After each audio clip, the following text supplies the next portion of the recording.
Maxaa dhacaya haddii dhulka muddo 1 ilbiriqsi ama 5 ilbiriqsi ah uu joojiyo wareegga uu ku wareego udub-dhexaadkiisa? Dhulku waxa uu sameeyaa 2 wareeg, mid uu ku wareego udub-dhexaadkiisa iyo mid uu ku wareego qoraxda.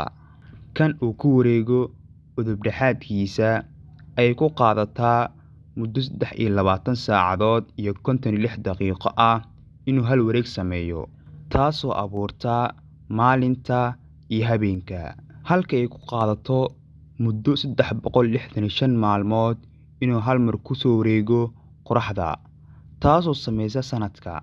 Wareegga uu dhulku ku sameynayo udub-dhexaadkiisa, masaafada uu jarayo ayaa ah mid aad u dheeraysa. Halkii saac waxa uu jarayaa 1000 mayl. Waa masaafo aad u dheeraysa. Wareeggaas uu dhulku sameynayo, noolaha dhulka guudkiisa saarani ma dareemaan isku dheelitirnaanta uu leeyahay dhulka daraaddii. Sidoo kale, wareegga qoraxda markii uu dhulka sameynayo oo uu saacaddii 60,000 oo mayl wax ka badan uu jarayo, ayaynan dareemin. Haddii dhulka muddo 5 ilbiriqsi ah oo keliya uu joojiyo wareegga uu udubkiisa ku wareego, waxaa burburayo dhisme kasta oo dunida guudkeeda ka dhisan.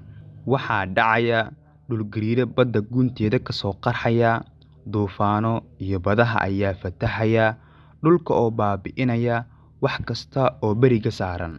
Markii ay dadka timaado, 90% ama dhammaan dadka ayay u badan tahay inay dhintaan, waayo waxa ay la mid tahay sida baabuur ku socday masaafo 1000 mayl ah oo derbi shub ah ku dhacay ama hal mar istaagay.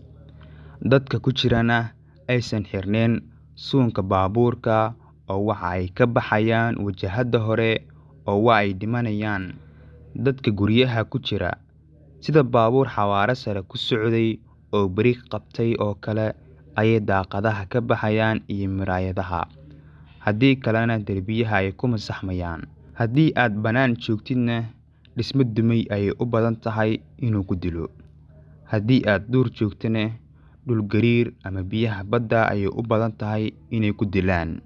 Waxaasoo dhibaato ah waxay dhacaysaa keliya haddii muddo 5 ilbiriqsi ah oo keliya uu joojiyo dhulka wareegga uu sameeyo. 5 ilbiriqsi kadib, haddii dhulka wareeggiisa dib ka bilaabo, iyadana waa dhibaato kale. Culimada cilmiga dhulka waxa ay qabaan haddii ay dhacdo in noole ka badbaado 5 ilbiriqsi uu istaagay dhibtii dhacday, waxa uusan ka badbaadaynin dhibta dhacaysa markii uu dib u bilaabo wareeggiisa.